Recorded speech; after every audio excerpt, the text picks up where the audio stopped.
Bom dia, pessoal. Queria agradecer inicialmente a presença de todos, agradecer por vocês terem se inscrito e por estarem presentes. Já vou dar início aqui à nossa apresentação do webinar de hoje. Quem vai estar aqui com a gente hoje é o Rodrigo Martinez, o Marcos Tabuchini e o Lucas Miranda. Hoje nós vamos falar um pouco mais sobre os principais valores e benefícios na aplicação de inteligência artificial no setor da saúde. Então, esses aqui são os nossos participantes. Temos o Marcos, ele é líder ali dos projetos de inovação da Konumi. Temos o Rodrigo Martinez, que é o nosso Head de Data Science aqui dentro da Ksoft. E temos o Lucas Miranda também, que é mestre de Ciência da Computação da Konumi.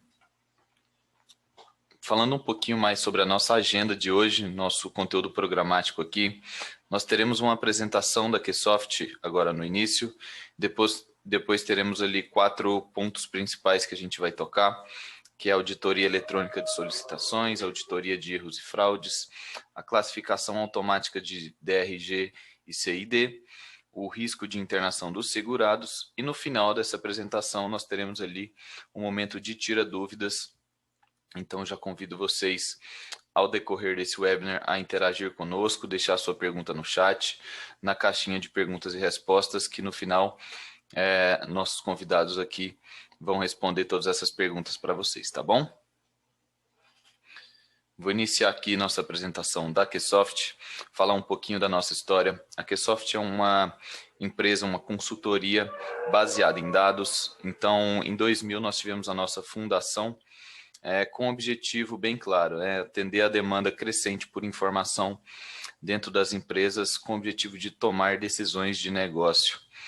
Em 2006, nós tivemos um grande marco para nós, que foi o nosso primeiro cliente de grande porte, foi o Itaú Card, e isso nos abriu grandes portas e alavancou ali grandes oportunidades e projetos como Yahoo, Philips, Liderança e Capitalização. Em 2014, nós tivemos outro grande marco, que foi o início da nossa parceria com a Tableau, que é uma ferramenta de Self-Service BI, uma solução muito inovadora, e desde o início dessa parceria, nós já trabalhamos com mais de 200 clientes juntamente com a Tableau. Em 2019, tivemos também o início da nossa parceria com o RapidMiner, nossa ferramenta de inteligência artificial, e hoje o nosso grande objetivo é democratizar a inteligência artificial e o machine learning, acelerando assim a jornada data-driven e AI-driven dentro das empresas clientes nossas, né? Falando um pouco mais sobre o nosso propósito, o nosso guia aqui dentro da Ksoft é impactar pessoas transformando dados em conhecimento. E esse aqui é um pouco do nosso portfólio de clientes.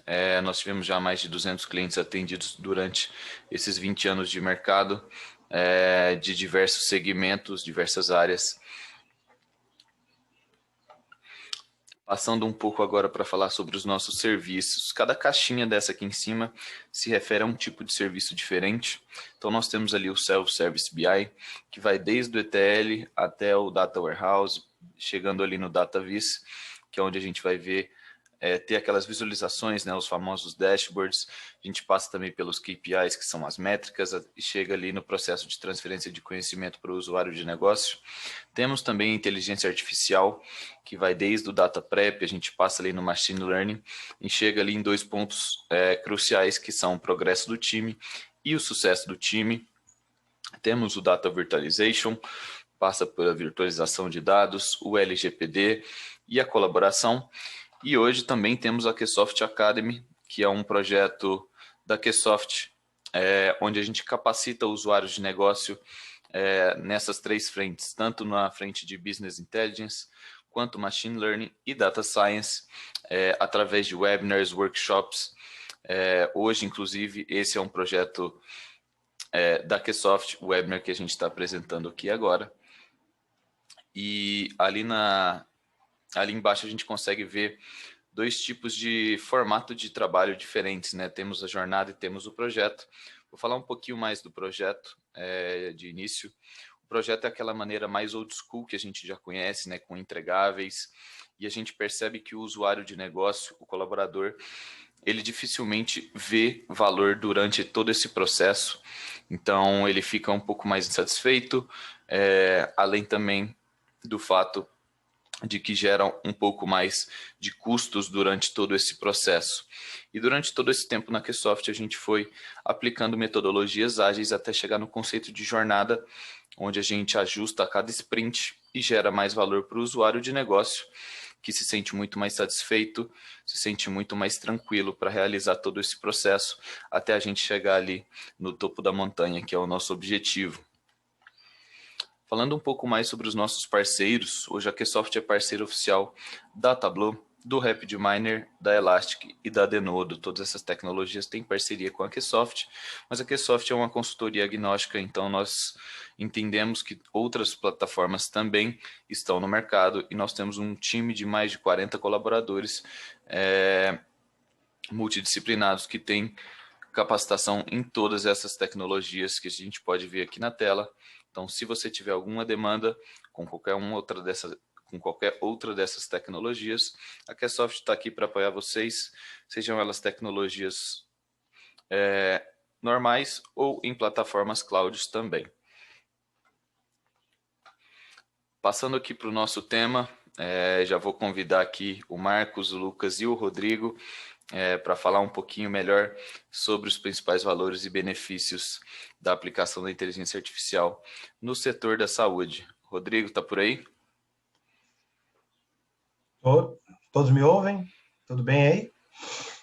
Bom dia, obrigado, viu, Lucas? Bom dia, galera. Tô vendo aqui um pessoal conhecido aqui, a questão de Médio Rio Claro, o Alan, pessoal aqui, muito bem-vindo a todos, aí um prazer mais uma vez estar falando, compartilhando um pouco, né, dessa questão de conhecimento, toda a parte de ciência de dados para vocês, e essa proposta desse evento, mais uma vez, ela é muito direcionada a um determinado assunto. E hoje, né, nós temos o prazer, aí, a honra de trazer em conjunto o pessoal da CNUM, o Marcos, o Lucas. Estamos dia sim, dia não, todo momento aí já fazendo reunião, já é uma parceria que a gente está diretamente voltado aí a um dos grandes líderes de mercado, onde a gente entra em toda a parte de centro de excelência dos dados e a CNUM criando toda essa parte de suporte de inteligência artificial. Tá? Hoje, em especial, o pessoal trouxe o Marcos e o Lucas vão trazer aí um case muito legal, com certeza vai agregar muito para todos vocês, essa proposta de toda a parte de auditoria, classificação, tendo como propósito principal aí o setor e o departamento da saúde, tá? Então, Marcos, Lucas, bom dia. Marcos, faz tempo que a gente não se fala, né? Tipo ontem. E aí, Marcão, Você tudo falou bem? dia sim, dia não, é dia sim, dia também, né, cara? Eu falei de assim que eu não fui bem cauteloso. Você foi bem gentil. Beleza, tudo ótimo. Obrigado por estar aqui, pelo convite, por convidar a gente aí, para a gente trocar essa ideia e conversar um pouco aí sobre a aplicação de inteligência artificial, que só funciona se a gente tiver uma parceria como o de vocês também, né? A parte de engenharia de dados funciona muito, é o alicerce de qualquer solução de machine learning, porque machine learning no final, aprendizado de máquina no final, é sobre dados, né? E agora tem uma cultura, começou assim no passado, essa cultura muito forte em machine learning, mas agora está muito centrada em dados, e se a gente não tiver os dados, e os dados com qualidade, não só disponível, mas com qualidade, que consiga resolver aquele problema que a gente está querendo resolver, que represente aquele problema que a gente está querendo resolver, nada funciona. Então, obrigado aí pela parceria também, porque sem falar qual é o cliente, você ajuda a resolver também bastante problema nosso aí, com os dados. Eu que agradeço. E aí, Lucas, dá um bom dia aí antes do Marcos começar a apresentação, se começarem, para a galera conhecer.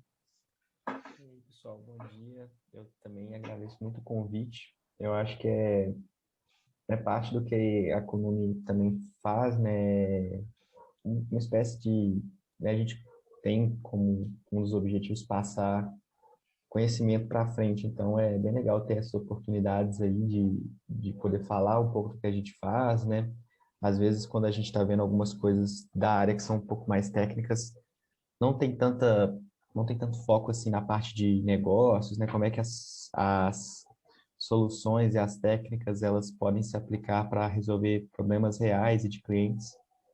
E eu acho que é interessante a gente ter esse espaço para poder conversar e trocar conhecimento, né? Poder divulgar um pouco do que a gente faz. E isso que o Marco falou é verdade, para a gente poder mexer com ciência de dados, né? Todo um pipeline gigantesco que começa desde você colocar esses sensores e trazer um dado de qualidade até você resolver um problema, uma automatização, fazer um estudo, fazer um dashboard.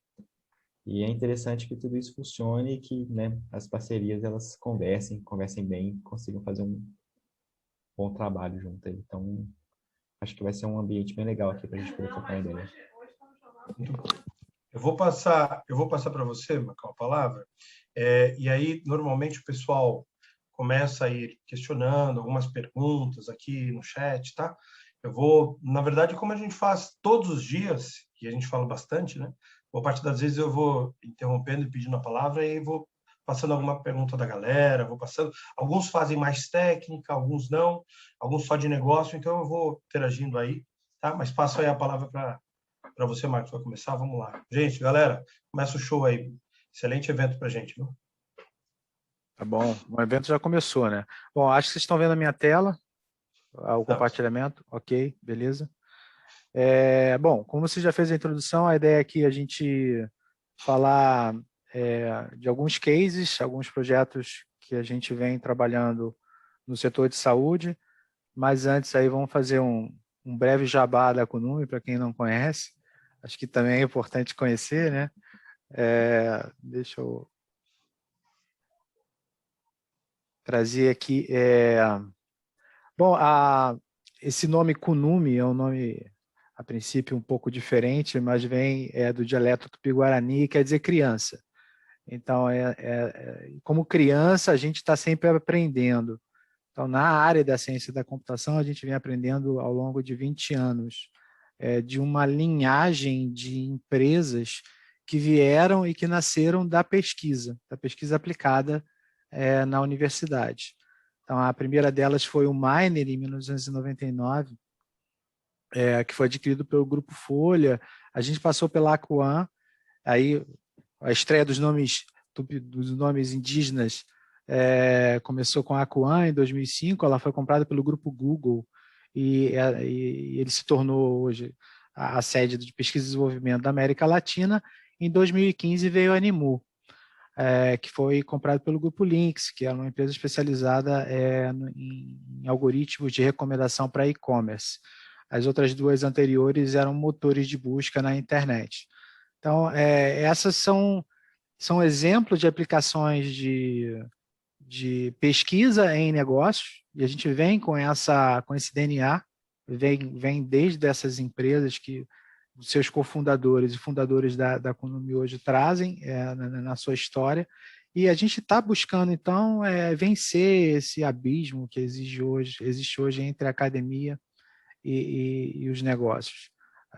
Na academia, que acaba nascendo o estado da arte, da tecnologia, e a gente perde muito com a existência desse abismo. Então, a gente quer vencer esse abismo, trazer a tecnologia da academia para os negócios, é isso que a gente tem feito ultimamente, e com isso, o nosso propósito é o de gerar riqueza, né, e conseguir transformar o Brasil num provedor, num gerador de tecnologia. Acho que no final é isso que a gente tem como propósito.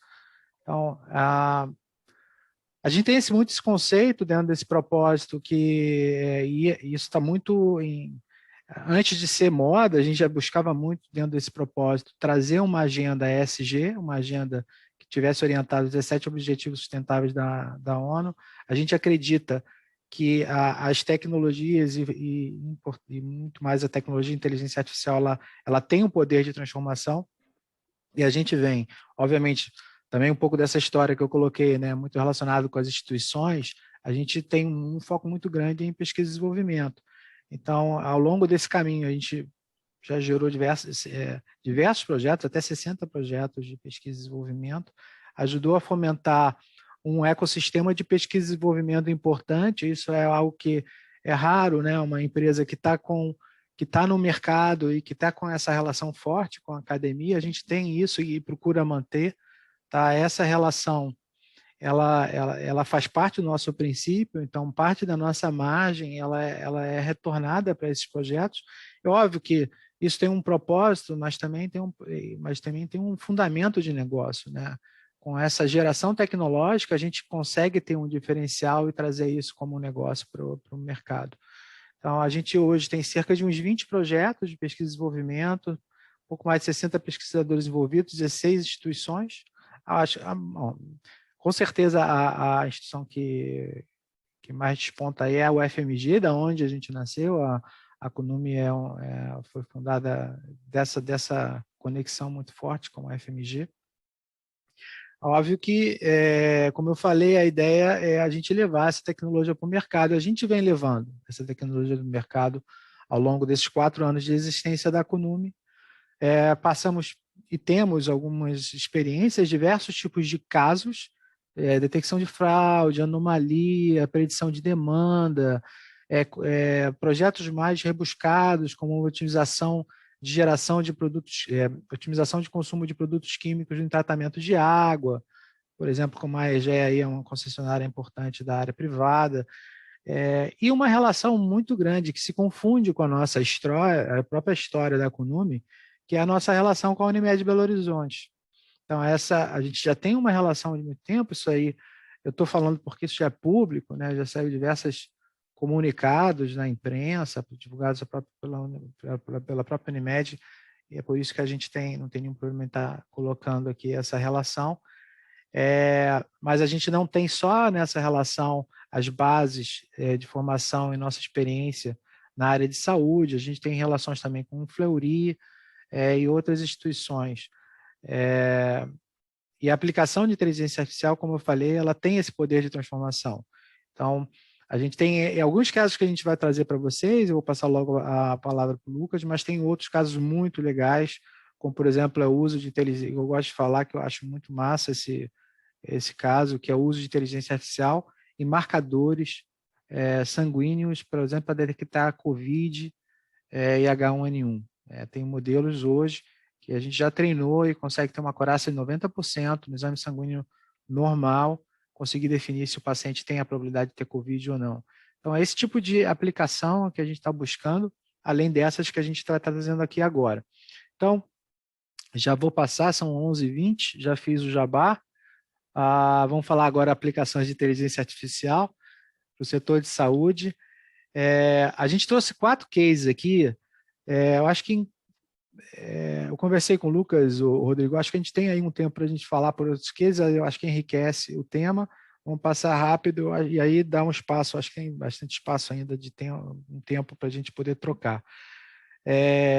São Excelente. Cases que de alguma forma eles se falam, viu? Por isso que a gente achou legal trazer.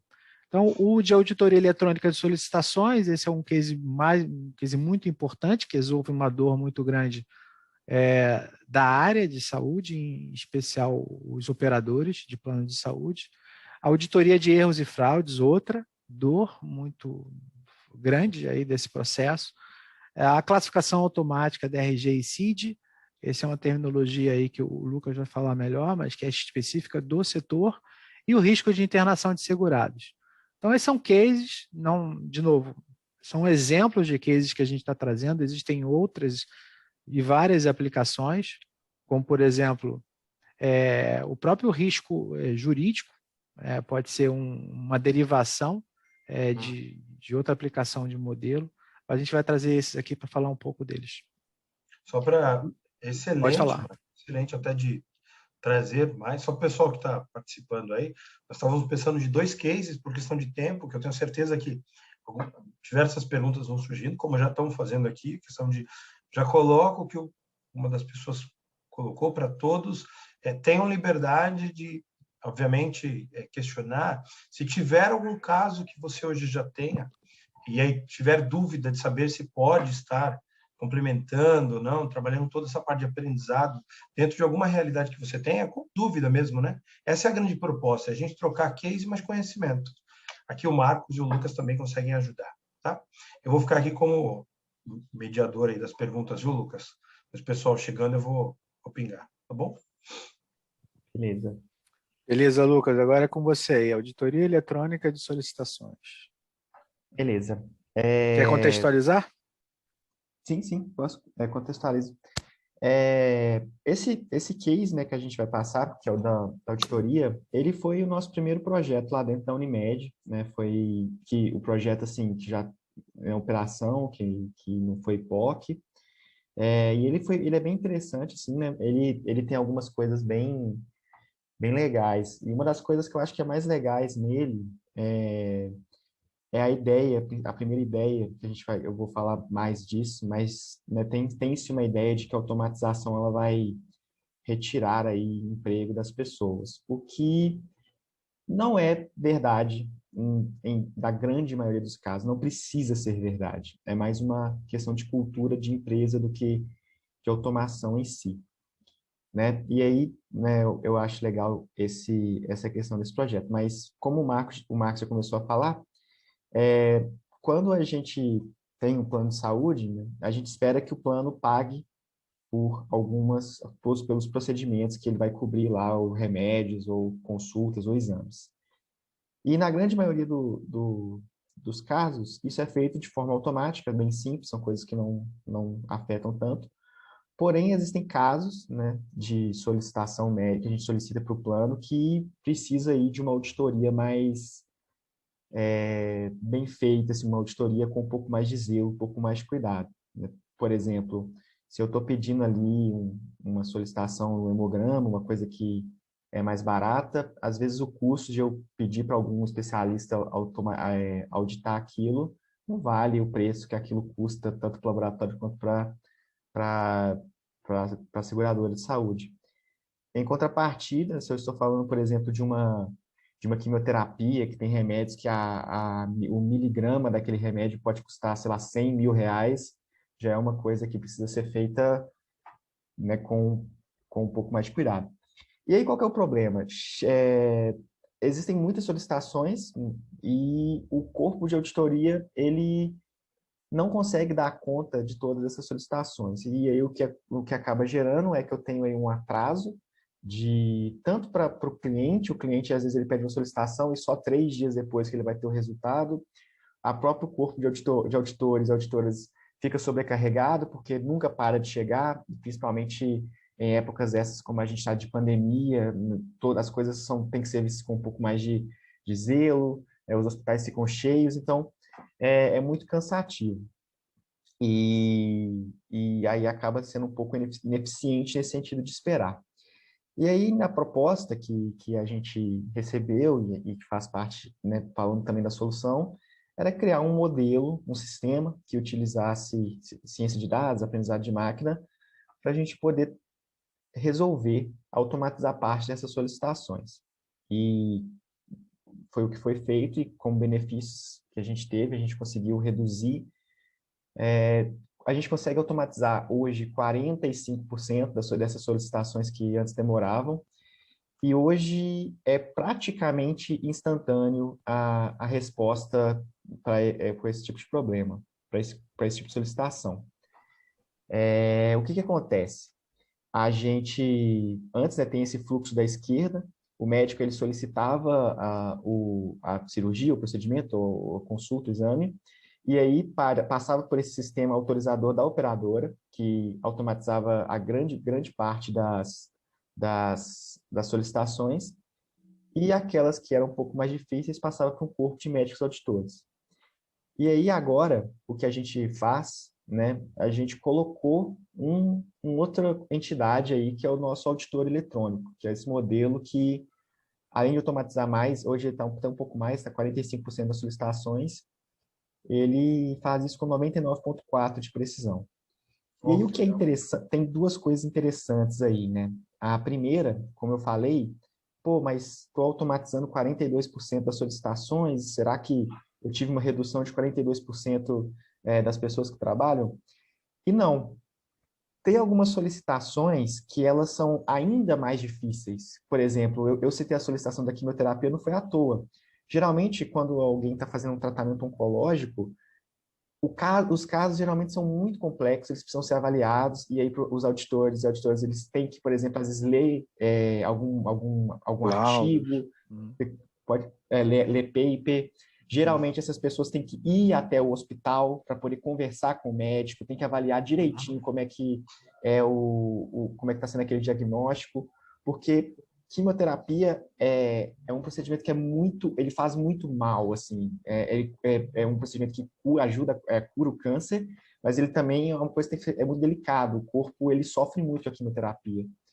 Então, esses auditores, eles não perderam o emprego, eles apenas foram colocados em lugares que assim, o trabalho deles vai ser muito melhor utilizado, muito mais para aquilo, né, que eles estudaram, que eles trabalham, que eles fazem. Pensa assim, estudar todos aqueles anos de medicina para poder ficar vendo um tanto de protocolo e solicitação e conta. Não, né? Isso é até um pouco ruim, assim, né? É cansativo. Mas quando você pode aplicar assim a medicina, que é você olhar para um caso e olhar outros aspectos da saúde com relação a remédio, aí a gente, né, é até um pouco mais, imagino eu, gratificante. Você está exercendo aquele trabalho pelo qual você se preparou durante aí anos e é bem legal. Eu E aí, costumo falar, Lucas, que na verdade, complementando aí, tenho aqui duas perguntas, mas ainda estou me segurando, tá? Eu costumo falar que, na verdade, as pessoas não vão sumir. Na verdade, as perguntas que mudam e são novas respostas, né? Então, as posições exato. trocam. Na verdade, você colocou uma coisa muito legal no começo, o impacto e a resistência que a gente que falou assim, não, automatizar, e eu onde fico? Na verdade, o que muda são as perguntas. E as novas respostas precisam dessas pessoas para estarem fazendo, né? Excelente. Uhum. Exato. Acho que fica claro nesse fluxo aqui, né, Lucas? Aquilo que você falou. Isso, exato. Nesse fluxo, a gente pode ver aí algumas, né, da esquerda para a direita. Da esquerda todas essas solicitações que são mais complexas, né, que são as solicitações que iriam anteriormente direto para os auditores. Dessas contas, parte delas a gente manda para aquela lista de exceções que está ali embaixo, que são contas que são essas que eu falei, né? Elas têm algumas particularidades que eu não posso tentar, o modelo ele não poderia tentar automatizar diretamente, porque pode ser que, mesmo que automatize, né, algum remédio, pode ser um remédio que não seja o melhor remédio para automatizar ali, mas são todos casos bem controlados, assim, por isso que é uma lista muito boa, muito, muito bem feita. Então, esses são os casos que elas requerem um pouco mais de cuidado. Às vezes tem outras questões também contratuais, né? Por exemplo, relacionadas à justiça, ou então à carência, tem determinadas coisas do plano de saúde que tem que ser, aí realmente tem que ser feito por um humano, porque às vezes vai passar pelo jurídico, então, essa parte de exceções. Do nosso modelo, a gente tem essa linha um pouco mais escura no meio aí, que são aquelas que a gente manda para os médicos auditores. Então, né, o que acontece? Por que a gente não está automatizando? Por que a gente está mandando para os médicos auditores? E esse é um outro aspecto do nosso trabalho que é bem interessante, né?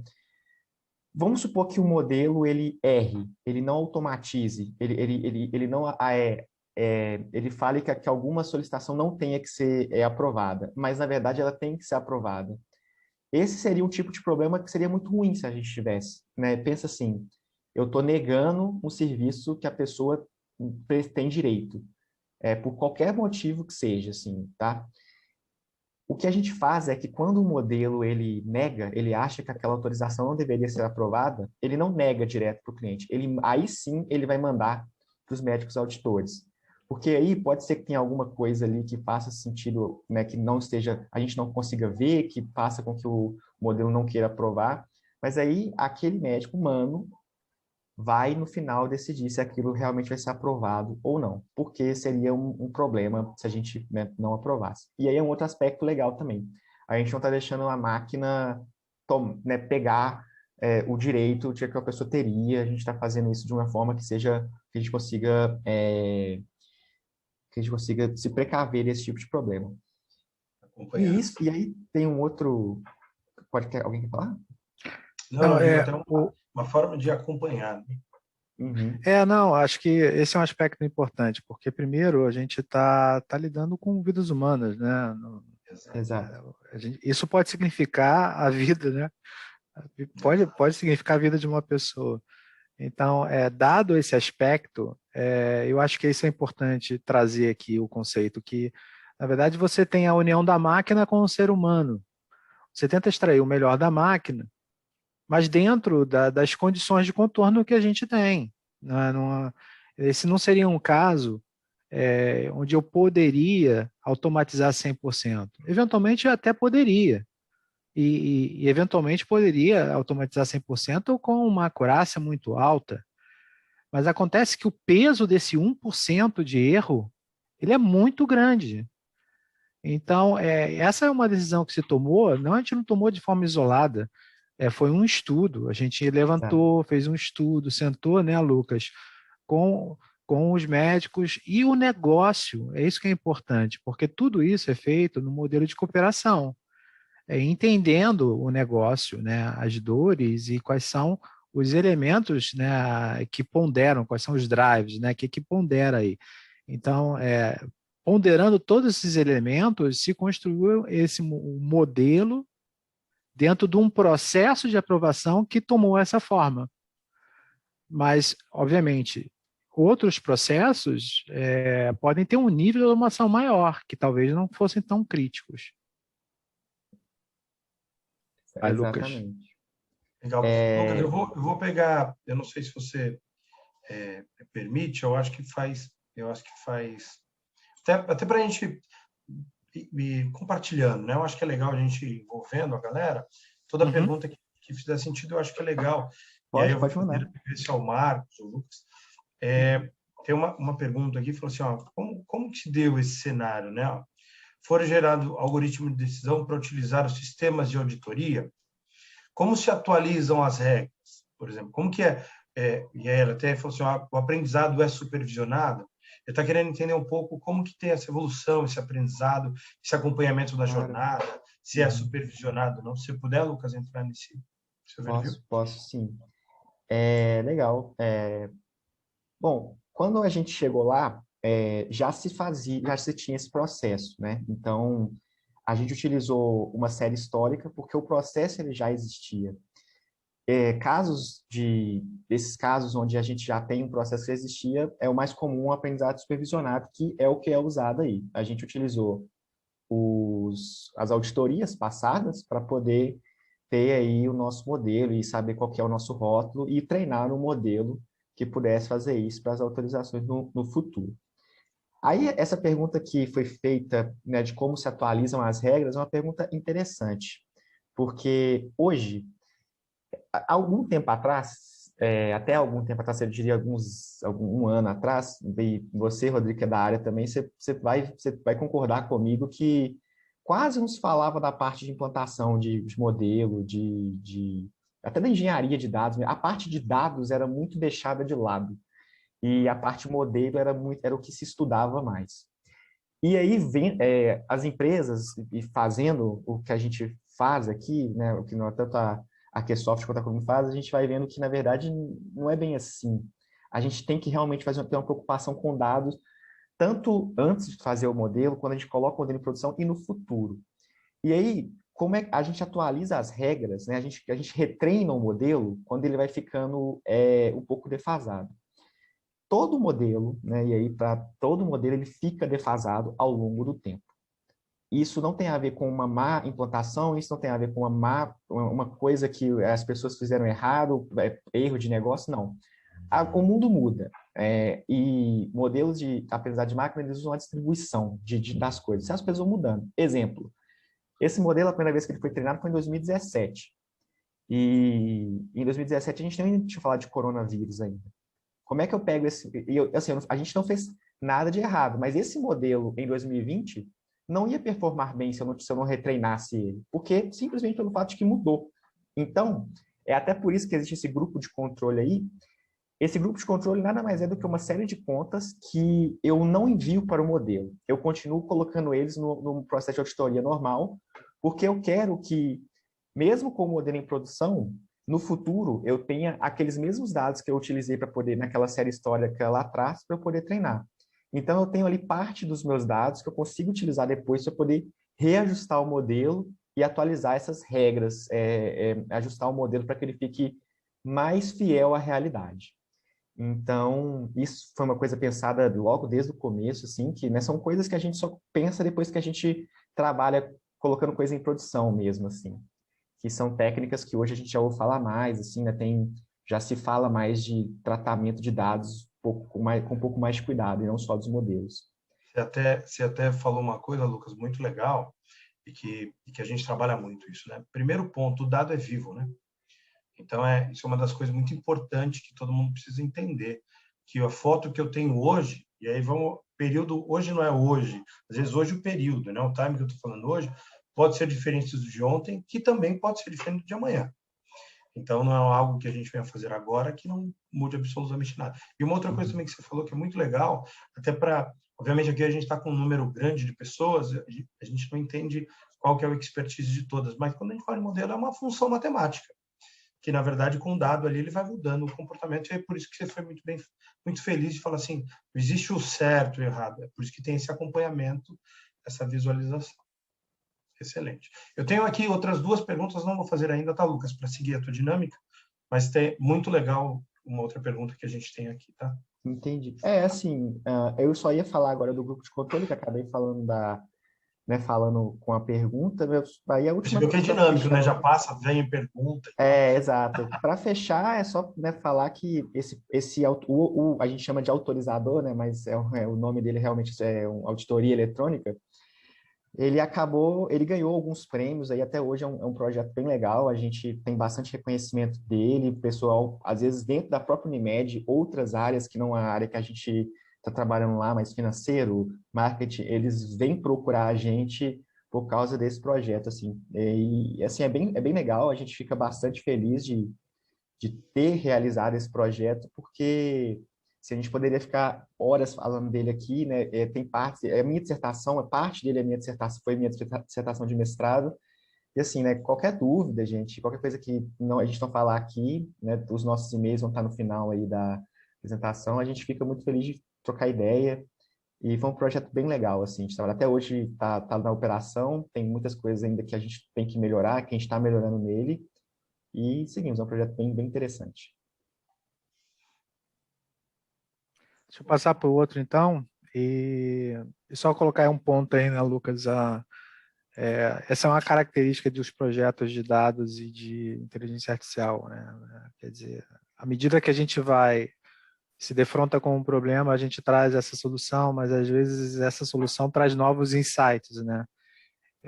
E novos requisitos. Então, eu digo e repito, e a gente ouve isso falar, que o modelo ele evolui, né? Ele está sempre evoluindo. Dificilmente esse modelo vai estacionar em um determinado ponto. Eventualmente esse modelo estaciona, mas vai acabar ramificando para algum outro tipo de aplicação. Bom, é uma jornada que, como no início lá o Lucas colocou lá, é uma jornada, né? Isso começa. Dá tempo, Rodrigo, para a gente falar de mais um? Dá sim, vamos lá. Então, vamos falar de auditoria de erros, fraudes e contas anômalas. Quer falar um pouco dele, Lucas? Falo sim. Esse a gente, né, pode até falar um pouco mais rapidinho, porque a ideia dele é razoavelmente parecida, né, num nível alto com o que a gente acabou de falar, que é uma outra auditoria. Que o que acontece com, quando quando um plano de saúde ele tem que pagar por algum serviço que um segurado utilizou, é que algumas vezes quem determina o preço daquilo é o médico, o hospital, seja a pessoa que prestou o serviço. E às vezes, né, por erro ou má fé, aí a gente não está entrando nisso, aquele preço ou ele é superfaturado ou ele é subfaturado. E podem chegar, e isso pode ser um problema, porque se não é passado por uma auditoria, né, acaba que de pouquinho em pouquinho a seguradora pode quebrar. Então, existe também esse problema, né? O que acontece, né, o que está acontecendo aqui é que a gente tem uma situação onde um outro grupo de auditores está tentando ver contas que já foram autorizadas, que já aconteceram, e o que eles querem ver é o valor que estão cobrando a gente por essa conta é o valor correto? Esse é o problema que a gente está tentando resolver. E aí, mesma coisa, o grupo é limitado, não dá tempo de auditar tudo, tem uma questão do tempo que demora até a conta chegar, até você poder pagar, e né, a ANS ela tem uma série de regras que regem isso, então, por exemplo, uma coisa que pode acontecer é, eu tenho uma conta que é aberta que eu preciso auditar, mas eu tenho, desculpa, mas eu tenho um número X de dias para poder fechar ela. Se eu não consigo auditar ela até o tempo de fechar, eu tenho que pagar o integral, porque eu também não posso simplesmente pedir mais tempo. Isso são regras da ANS. Então, mais uma vez, o que a gente está fazendo aqui é uma solução que a gente chama de né, quando a gente está na visão do problema de man in the loop, que é vamos colocar um modelo que vai auxiliar o grupo de auditoria, como o autorizador faz. Eu não estou tirando ninguém do posto de trabalho, eu estou apenas dando uma ferramenta a mais para para a gente poder trabalhar. E aí, se quiser passar, ô Marcos, para a gente poder começar, geralmente, né, quando a gente está trabalhando quando a gente fala de detecção de anomalia ou de um modelo supervisionado, um modelo de aprendizado de máquina, como o que eu acabei de falar antes, a gente pensa assim, a gente tem os dados, a gente faz um algoritmo, aí a gente faz alguma coisa de estimativa ali e gera um label, aquilo é uma anomalia ou não é. O que não é o caso, pode passar mais um desse projeto. Esse projeto ele é muito complexo em níveis de técnicos, assim, né? Porque o que acontece? Dando uma ideia, uma anomalia, né? E aí resgatando um pouco da pergunta que foi feita antes, é difícil da gente saber o que é uma anomalia. Quando a gente fala de anomalia, a gente está olhando para um todo e tentando achar alguma coisa que é diferente ali. Se eu tenho círculos e quadrados, né? Eu não sei se eu estou vendo um círculo e um quadrado, eu não sei qual dos dois que é anomalia. Mas se eu olho e vejo que tem 1 milhão de círculos e um quadrado, aí como eu começo a ver que que o quadrado é uma anomalia.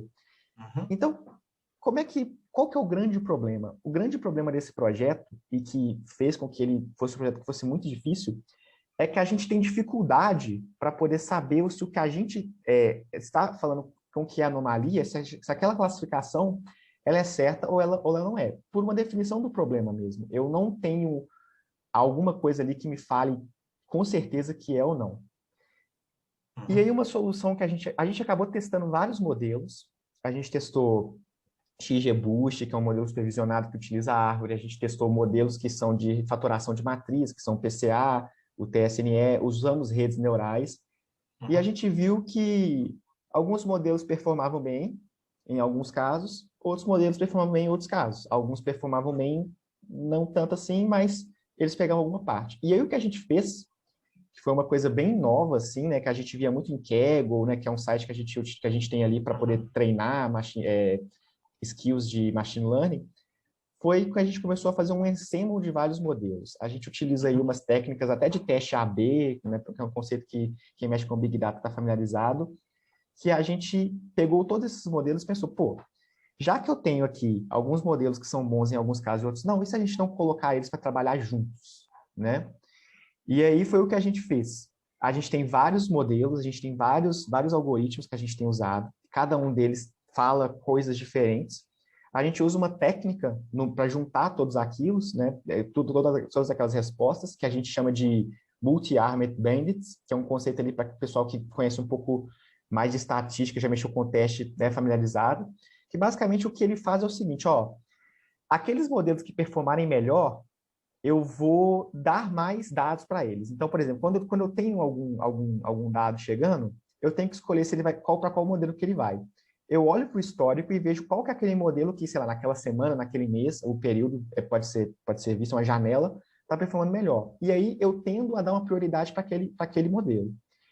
E aí a gente percebeu que assim a gente conseguiu aproveitar o melhor, né, de todos os modelos, e a gente conseguiu, né, uma melhora no ticket médio, né, de recuperação de valor. Então, antes tinha X reais recuperados por conta auditada, a gente conseguiu subir bem, assim, um valor surpreendente, e foi bem legal. E, mais uma vez, um exemplo que, né, o que eu tenho no final é um ranqueamento das minhas anomalias, porque, igual, qual que é o problema, voltando lá atrás? Eu não sei falar exatamente o que é anomalia ou não. Então, o que que eu faço? Eu faço um ranking, onde eu coloco aquelas contas que têm a maior probabilidade no começo e entrego aquele ranking para o auditor, para o grupo de auditores. Aí eles pegam, né? Claro, eles não pegam só do modelo, tem algumas outras coisas que têm que ser olhadas, né? Coisas mais burocráticas. E aí, as pessoas que estão lá auditando, vão pegando aqueles que aparecem no topo da lista, vê e tal. Então, assim, igual o Marcos falou, pode ser que um dia a gente consiga automatizar 100%? Pode, mas é um processo que ele vai evoluindo e ele é construído assim, né? Hoje, a gente não tem a tecnologia, a gente até tem uma tecnologia, né, para a gente pode transformar o ranking numa classificação, mas hoje ainda, né, a gente está ganhando expertise no problema para poder chegar nesse ponto. Se a gente um dia chegar nesse ponto, é provável que chegue, mas é uma construção, um passo de cada vez, né? Melhoramos o ranking, aumentamos o ticket médio. Agora, próximos passos, né? A gente vai vendo onde é que a gente pode atuar para melhorar. Ô, Lucas, deixa eu só interromper um pouquinho, porque fez muito match com uma pergunta aqui do Luiz. Quando a gente está... E aí, obviamente, a gente já... e até por estar trabalhando junto aí há um tempo, né? E aí, só para deixar bem claro para todos, é muito legal quando você tem um parceiro de negócio e consegue trazer, porque o resultado que a gente está na jornada é muito legal, tá? Então, isso é muito bacana trazer. Lucas, quando a gente está trabalhando com algumas pessoas que manjam mais de tecnologia, você fala assim, cara, modelo, supervisionado, não, anomalia, querendo ou não, isso não é uma verdade absoluta, tende a ser mais fácil de uma compreensão. Mas nós estamos na área de saúde, nós estamos na área ali que eu estou trabalhando com uma pessoa que é humanas, né? Total. Ele perguntou e falou o seguinte: quais foram os maiores impactos para a questão de entrega de valor, né? E confirmação desse entendimento junto de um projeto quanto esse? Que são ali os médicos, auditores, aquele público que está ali. É como que. Porque o cara fala assim, pô, que é isso? De onde veio isso? É uma caixa preta? O que está acontecendo? O cara está passando. Então, compartilha, se você puder compartilhar, principalmente nessa anomalia ou não, alguns pontos de impacto. Seria legal aí a pergunta do Luiz, tá? Entendi. Cara, como todo relacionamento, né, o relacionamento começa com alguns problemas e aí eles vão sumindo e vão aparecendo outros problemas. Então, esses dois projetos, tanto o Anomalias quanto o Atualizador, quanto o Auditoria Eletrônica, eles foram projetos que apareceram logo no começo do nosso trabalho com a Unimed. E aí, nessa época, o principal problema, que também, né, é o problema que eu acho que mais no começo decidiu a questão de prazos e tempos, era realmente a confiança, porque eu tenho uma empresa nova, a Kunumi, uma startup, e eu estou vindo aqui na empresa, na Unimed, que tem dados de milhões de pessoas, e eu estou falando assim, olha, para eu te ajudar, eu preciso que você me passe a sua base de dados. Que não é um pedido fácil, assim, né? Você chegar numa empresa e pedir a base de dados daquela empresa, não é algo que é visto com bons olhos. Então, no começo tem muito dessa desconfiança, e com razão, né? A Unimed não está errada em desconfiar, porque, né, pode acontecer casos onde de vazamento de dados, né, fazer mau uso daqueles dados que poderiam colocar a Unimed numa situação muito ruim. Logo vem na cena do cara, quando você pede os dados, vem aquela cena do filme, me ajuda a te ajudar. Né? Exato, O cara, exatamente. Peraí, complicado. Exato. É exatamente isso. E aí, a forma de lidar com isso no começo é você mostrar que você sabe o que você está fazendo, né? A empresa, o time sabe o que está fazendo. Então, né, a gente, né, no começo, a gente mostrou que a gente utiliza VPN, eles fizeram um processo de anonimização de dados lá, a gente não tem acesso a nenhum dado que é sensível, então a gente não sabe endereço, a gente não sabe nome, a gente não tem endereço, a gente não tem CPF, RG, nada, porque essas informações elas não são importantes para o nosso modelo, assim, porque a gente faz não é importante. Eu posso me contentar muito bem em ter um identificador anônimo ali para cada solicitação, para cada pessoa, que eu não sei quem que é, eu só utilizo aquilo para poder treinar. Então, eu vou mostrando, eu vou fazendo entregas incrementais. Então, esses modelos, eles demoraram anos, né? Anos não, mas meses para ser construídos, aí, 1 ano e meio, uma coisa assim. Então, mas eu não posso simplesmente chegar e depois de 1 ano entregar, fazer a primeira entrega. Não. Eu vou mostrando o estudo, eu pego a base de dados, eu faço processamento, eu mostro gráfico falando de potencial de ganho, eu apresento as técnicas. Isso foi uma coisa que foi muito legal que a gente faz hoje ainda lá. Mas a gente fazia alguns workshops para apresentar as técnicas que a gente está usando para o pessoal de negócios mesmo, né, para poder ver o que é, que não é, igual você falou, Rodrigo, é um cálculo matemático. Ele é mais complexo que um cálculo que a gente está acostumado a fazer na mão, mas é um cálculo matemático. A gente só precisa mostrar a ideia por trás dele. Então é muito disso, assim, sabe? É assim que eu acho que a gente termina um projeto desse. Não só, eu quero pegar o algoritmo top que foi lançado na semana passada, eu quero aplicar ele aqui porque ele dá um... Não, não é assim. É confiança, é cultura, é começar com coisas simples mesmo, mostrar que uma regressão, que é uma coisa que todo mundo conhece, mostrar qual que é o funcionamento dela, depois mostrar Para gerar valor rápido. para gerar valor rápido. E aí sim eu pego um algoritmo que é melhor que a regressão e bato aquela regressão, né? Eu falo assim, ó, tá vendo que esse algoritmo aqui, com esses KPIs que a gente está usando aqui, ele melhorou em tantos por cento? Aí sim vai começando a construir a confiança, a pessoa vai começando a ver que você não está ali como um inimigo, e sim como uma ajuda mesmo. E quando você mostra essas coisas, tipo assim, olha, a gente não está aqui para roubar o emprego de ninguém, a gente está querendo só fazer uma ferramenta para melhorar a qualidade de trabalho deles, aí sim começa a ficar um projeto bem bacana, onde você, aí sim, né, aí a parte técnica começa a entrar mais forte, porque você começa a ter mais liberdade de explorar e testar coisas novas.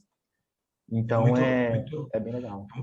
É muito legal, Lucas, também pegar. Sim, gente, eu tenho uma pancada de pergunta aqui, que aí tá vindo de alguns lados, inclusive teve uma das pessoas que é a Júlia, se não tem, isso, a Júlia perguntou qual que era o portal, né? Aí o Marcos colocou aqui no Kaggle. Aí tem 5 perguntas, eu vou escolher aqui 2, tá? E aí depois eu passo as perguntas e respostas, a gente faz depois troca por e-mail, tá? Para não ficar tomando o tempo de todo mundo, mas só pegando, Lucas, o que você comentou, é até legal engajar as pessoas, né? Uma coisa é a gente fazer e passar que não é um black box, aquilo ali tem todo um contexto, então isso é uma coisa legal, tá? Eu vou fazer aqui agora do Sérgio. O Sérgio fez a pergunta da seguinte forma, Lucas. Vocês utilizam dados, Lucas e Marcos, tá? Vocês utilizam dados sintéticos em algum desses cases? Tem crescido muito a pesquisa por dados sintéticos na área de saúde por conta de questões legais de acesso aos dados de pessoas. Então, essa é a pergunta do Sérgio. Vocês utilizam dados sintéticos em algum desses cases? Tá. Nesses cases que a gente apresentou, não. Porque primeiro, tem bastante dado, então, assim, dado sintético é um ferramental que a gente utiliza mais quando a gente não tem muito dado, assim, né? Na maior parte das vezes, tá? E também porque esses cases que a gente citou, eles são de dados estruturados, que são dados que vêm de banco de dados.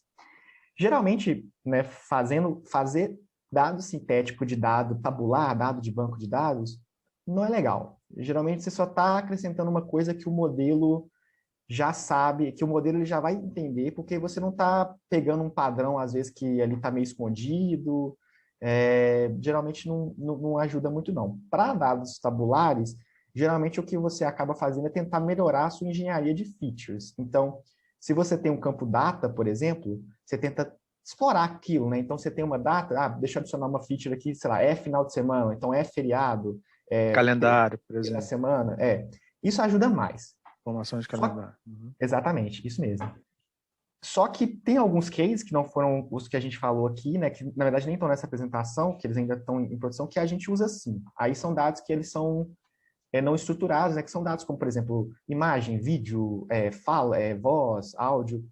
Aí, às vezes, faz um pouco de sentido, sim, você usar dado sintético. Aí, sim, a gente tem trabalhado com alguns dados sintéticos lá, mas são para esses casos, assim. A parte da legislação, né, aí, de fato, né, é algo que tá vindo, a gente está trabalhando, o pessoal da Unimed está trabalhando com a parte de LGPD, mas por enquanto ainda não impactou o que a gente tem. A gente conseguiria dar a volta por cima de... Não dar a volta, né? Parece que é uma coisa ilegal, mas a gente conseguiria lidar mesmo com a nova lei e sem perder a qualidade do modelo. É porque, por enquanto, os modelos eles tratam o data stream, os dados que circulam, né? Eles circulam de forma anonimizada, é isso que o Lucas está falando. Então, mesmo que assim, o cara não dá nem para conseguir fazer uma engenharia reversa se tivesse um vazamento, porque assim, não é possível fazer essa engenharia reversa, porque, por exemplo, o modelo não usa geolocalização do paciente para algumas coisas. Então, é isso. Então, é anonimizado. Eu acho que talvez essa pergunta tenha sido nesse sentido. O dado sintético, só para dar um exemplo que o Lucas falou, por exemplo, você quer treinar um modelo para reconhecimento de imagem. Então, você tem uma foto de um cavalo, então você simula, você tira a cor, bota outra cor, você sintetiza novas imagens a partir daquela imagem para enriquecer o modelo, para que o modelo reconheça aquele cavalo de diversas formas, de cabeça para baixo, de lado. Então, isso é a sintetização desse dado, imagem como um dado, como o Lucas falou, um dado não estruturado. Nesse caso, a gente não tem a aplicação formal da técnica, né, de sintetização. Eu tinha certeza que daria muito match. Eu vou, para todos os participantes aqui, fantástico, a gente está todo mundo conectado, não saiu ninguém. Eu pedi mais 3 minutos porque tem uma pergunta aqui muito legal do Robson, que eu acho que faz parte de diversas perguntas das pessoas que estão ali, né? O Robson fala assim, por se tratar de um ambiente de missão crítica, onde o nível de especialização é alto, qual a melhor forma de conduzir um projeto como esse, né? Quais pessoas devem atuar? Tem alguma dica de sucesso? Eu vou pegar uma pergunta aqui, que eu acho que tem algumas pessoas ali que eu tenho certeza que tem essa dúvida por relacionamento, né? Por já fazer parte da nossa base de clientes, aí, ter um relacionamento muito próximo. Quais pessoas e equipe devem atuar?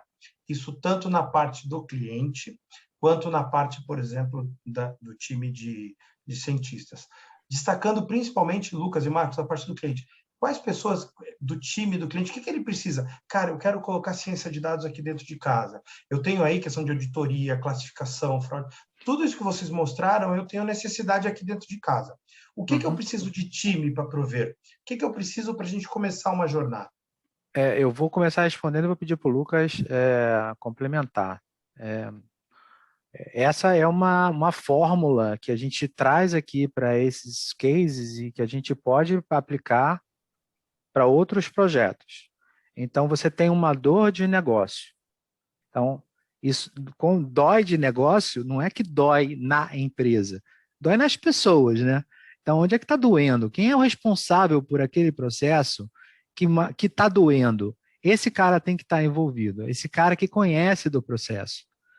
Então, o médico responsável por aquela equipe, o diretor daquela área, ele tem que estar envolvido, porque essa pessoa conhece o negócio e vai ajudar a trazer e tomar a decisão conosco.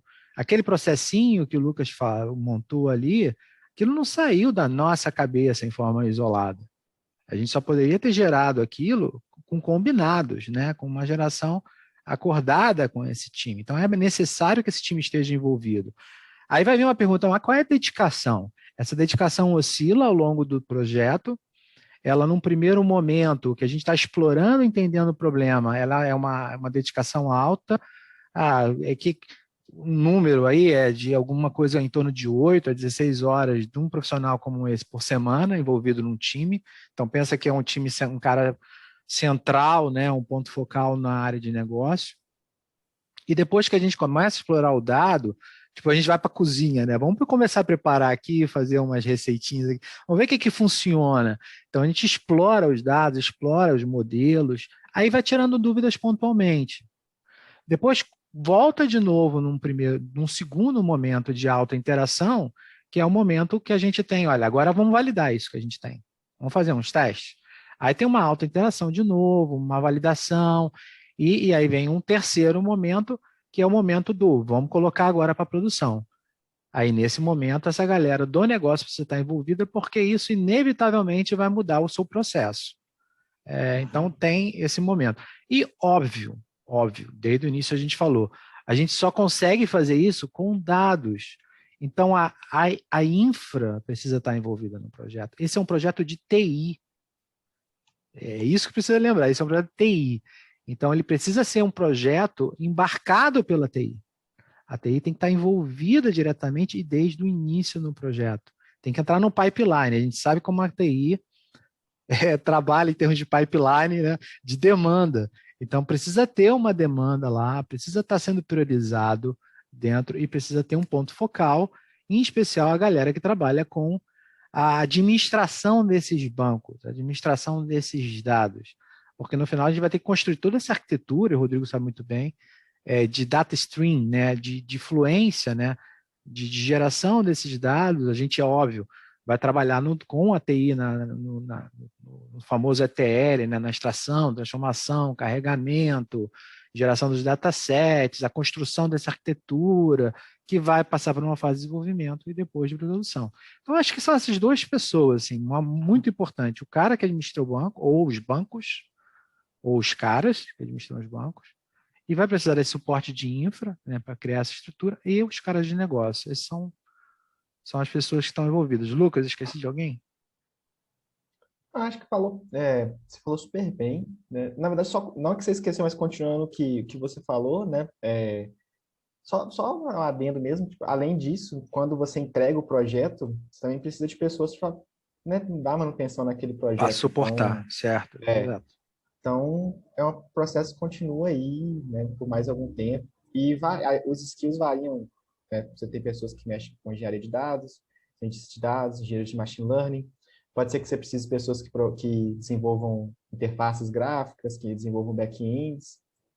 Isso vai depender, igual o Marcos falou, do projeto, do negócio. Assim. Às vezes é um projeto menor, que só vai dar um relatório, e às vezes é um super projeto que vai trabalhar aí, às vezes até uma interface nova de alguma coisa que já existe, ou então nova. Então, depende. Depende e tem que estar assim, preparado para fazer esse intercâmbio que várias pessoas, igual o Marcos falou de novo, né, às vezes a demanda é uma num período, e depois abaixa um pouco a demanda de alguma pessoa, aí depois volta de novo. Então, vai trabalhando isso aí.